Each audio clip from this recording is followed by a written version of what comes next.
경민 씨 안 돼요. 우린 이러면 안 됩니다. 제 손을 덮친 그의 손은 여전히 뜨겁습니다. 67세가 된 지금도요. 한적한 해안도로, 고장난 차, 그리고 40년 만에 나타난 옛 남자. 이건 우연일까요? 아니면 운명일까요? 차 안에 단둘이 갇힌 채 우리는 다시 그때로 돌아가고 있었습니다. 69세 남자의 고백은 예상치 못한 방향으로 흘러갔고 저도 모르게 흔들리고 있었습니다. 대체 우리에게 무슨 일이 있었던 걸까요? 그리고 이 드라이브는 어디로 향하는 걸까요? 그날은 정말 평범한 오후였습니다. 혼자만의 시간이 필요했던 저는 해안도로를 따라 드라이브를 하고 있었습니다. 67년을 살아오며 쌓인 무게들을 바람에 날려보내고 싶었습니다. 그런데 차가 갑자기 멈췄습니다. 경고등도 없이 아무런 신호도 없이요.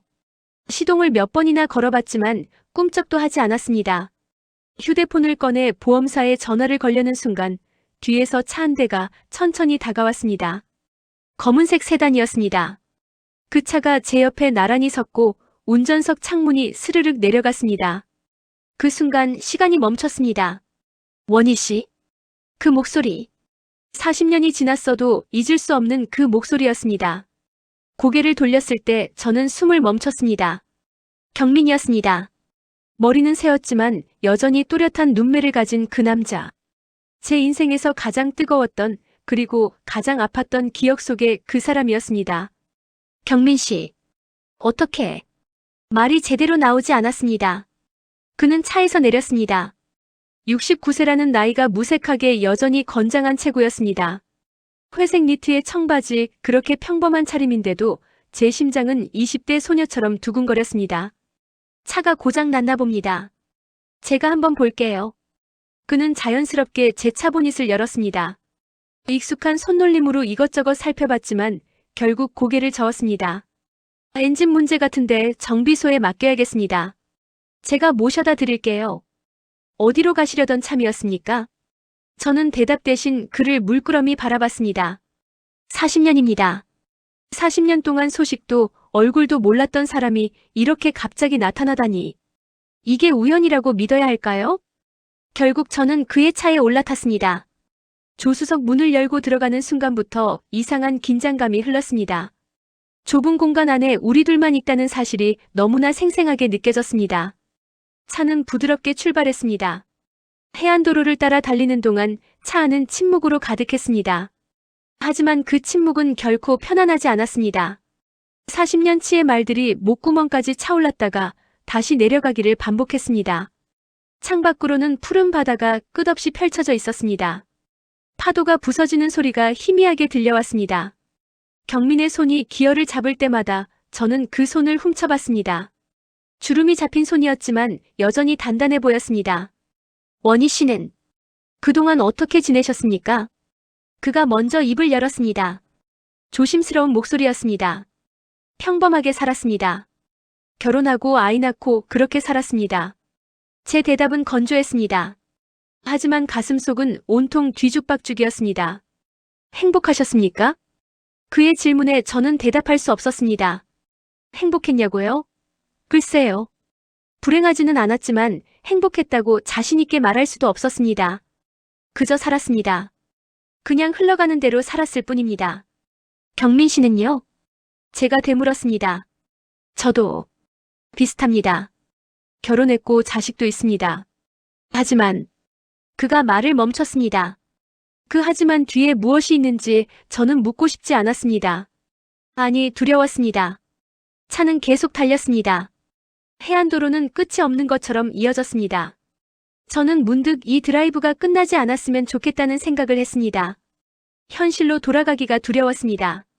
원희 씨, 그때 일 기억하십니까? 경민의 목소리가 떨렸습니다.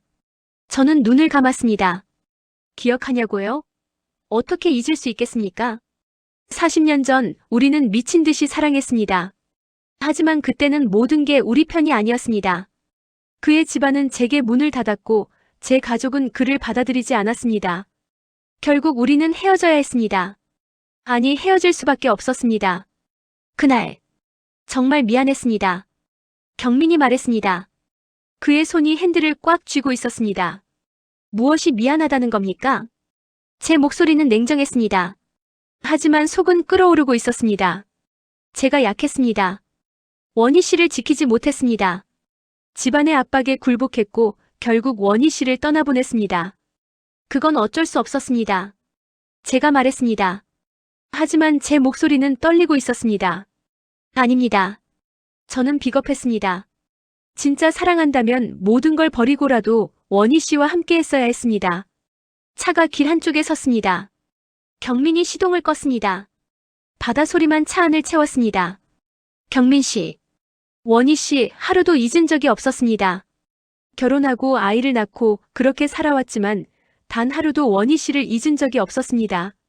그의 눈이 붉어졌습니다. 69세 남자가 울먹이는 모습을 보는 건 처음이었습니다. 안 됩니다, 경민 씨. 저는 고개를 돌렸습니다. 하지만 제 손은 떨리고 있었습니다. 왜 안 됩니까? 우린 이제 늙었습니다. 남은 시간이 얼마나 됩니까? 이제라도 솔직해지면 안 됩니까? 그의 손이 제 손을 덮었습니다. 뜨거웠습니다. 69세 남자의 손이라고는 믿기지 않을 만큼 뜨거웠습니다. 원희 씨, 저는 제 인생에서 진짜 행복했던 순간이 언제였는지 압니다. 바로 원희 씨와 함께했던 그 시간들이었습니다. 그의 말에 제 마음이 무너졌습니다. 저도 알고 있었습니다. 제 인생에서 가장 빛났던 순간은 경민과 함께했던 그 짧은 시간들이었다는 것을요. 경민 씨, 우린 이미 우리의 선택을 했습니다. 40년 전에요. 그래서 이번에는 다른 선택을 하고 싶습니다. 그가 제 얼굴을 바라봤습니다. 그의 눈에는 간절함이 가득했습니다. 원희 씨, 저와 함께 남은 인생을 살아주십시오. 이제는 아무도 우리를 막을 수 없습니다. 제 심장이 터질 듯이 뛰었습니다. 67년을 살면서 이렇게 심장이 뛰는 건 처음이었습니다. 저는 대답하지 못했습니다. 아니, 대답할 수 없었습니다. 그저 그의 손을 꽉 쥐었을 뿐입니다. 차는 다시 움직이기 시작했습니다.